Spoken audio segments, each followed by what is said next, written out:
Assalamualaikum warahmatullahi wabarakatuh. Saya Febrian Ramanda Saputra dari program Studi Teknik Industri. Di sini saya akan mempresentasikan hasil makalah ekonomi industri yang di sini saya mengangkat tema struktur pasar. Mari kita menuju ke materinya. Apa sih itu struktur pasar? Sebelum kita mempelajari struktur pasar, kita harus mengerti dahulu apa itu pasar.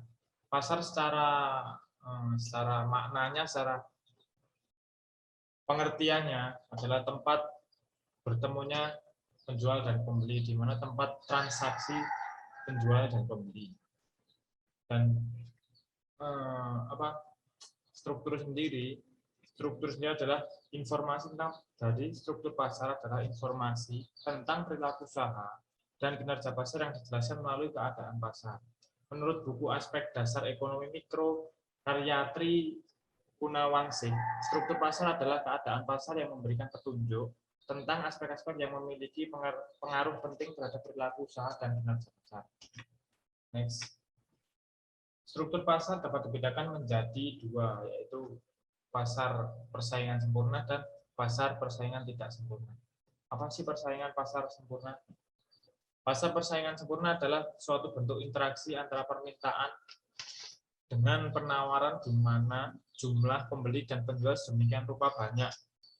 Ciri pokok dari pasar persaingan tidak sempurna adalah di mana para penjual dan para penjualnya menjual barang dagangan yang homogen, yaitu kebanyakan menjual barang yang sama, seperti kebanyakan di pasar sayur yang menjual sayur, untuk di pasar ayam yang menjualnya kebanyakan ayam, seperti itu.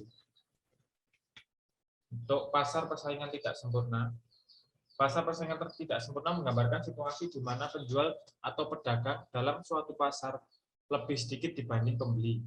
Penjual berhak atas penjualan produk tertentu, dan hanya merekalah yang boleh atau mampu menjual produk dengan jumlah yang terbatas. Ciri pokoknya yaitu ketidakseimbangannya antara penjual dan pembeli, serta harga yang sudah ditentukan oleh penjual tanpa adanya barang pengganti. Di sini contohnya yaitu ada PAM, PDAM, PLN, Telkom, dan lain-lain. Pasar persaingan tidak sempurna sendiri dibedakan menjadi 4 kalau tidak. Saya di sini mengambil contoh pasar monopoli. Pasar monopoli adalah suatu bentuk interaksi antara permintaan dan penawaran di mana hanya ada satu penjual atau produsen yang berhadapan dengan banyak pembeli atau konsumen. Penyebab terjadinya pasar monopoli ialah ditetapkannya undang-undang yaitu monopoli undang-undang atas pertimbangan pemerintah. Maka pemerintah dapat memberikan hak pada suatu perusahaan seperti PT Pos, PT Giro, PT PLN, dan sumber daya alam.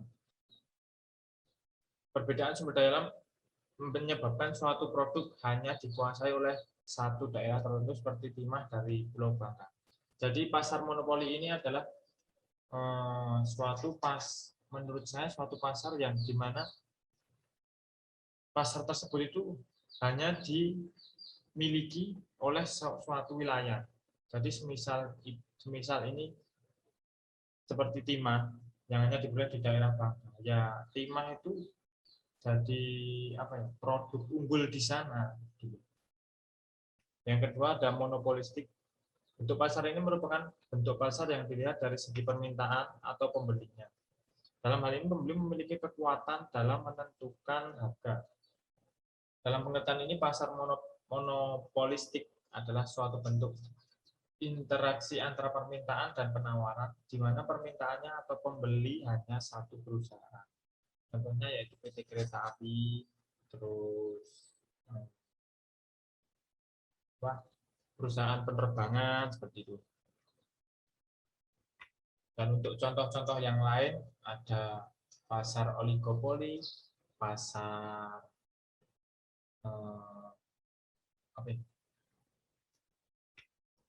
nanti bisa dilihat nanti di makalahnya. Dan dari makalah ini saya mengambil beberapa artikel ilmiah tentang struktur pasar. Yang pertama yaitu struktur pasar pada bank syariah. Pengaruh struktur pasar terhadap kinerja industri perbankan syariah di Indonesia penting untuk diteliti lebih lanjut. Karena beberapa alasan. Yang pertama, perlu mengetahui karakter struktur pasar pada industri ini untuk mencegah persaingan yang tidak sehat. Kedua, mengidentifikasi faktor yang membuat kinerja menunjukkan performa baik dalam membantu mengenal industri lebih baik sehingga dapat menambah informasi untuk semakin meningkatkan probabilitas pasar secara keseluruhan. Dan ketiga, bahwa setelah lebih dari 40 tahun hubungan antar struktur pasar terhadap kinerja dalam ranah ilmu ekonomi industri masih menjadi perdebatan para ahli. Yang kedua ada struktur pasar pada usaha mikro. Struktur pasar pada usaha mikro ini menurut saya dari artikel yang saya baca, kebanyakan usaha mikro di Indonesia ini menerapkan struktur pasar persaingan sempurna. Karena sebagian banyak usaha mikro di Indonesia, kebanyakan itu homogen. Ya ada sih yang heterogen, cuman hanya sebagian kecil, sebagian besar semuanya menjual barang yang sama. Jadi menurut saya dari artikel yang saya baca, dari jurnal yang saya baca, struktur pasar pada usaha mikro ini kebanyakan menggunakan struktur pasar yang persaingan sempurna. Untuk kesimpulan dari makalah ekonomi industri kali ini, yang pertama, berdasarkan deskripsi dan analisis data yang diperoleh tentang struktur pasar dapat disimpulkan bahwa pertama, struktur pasar mempengaruhi kerja industri salah satunya pada faktor distribusi. Yang kedua, struktur pasar dapat ditentukan dari hasil produksi yang dijual oleh pelaku industri. Yang ketiga, pemahaman struktur pasar sangat diperlukan bagi suatu industri untuk meningkatkan hasil produksinya, untuk memanajemen hasil dari barang yang dijualnya. Mungkin sekian yang dapat saya sampaikan mengenai makalah ekonomi industri tentang struktur pasar. Saya Ferdiana Muda Saputra, NIM 2003120007. Wassalamualaikum warahmatullahi wabarakatuh.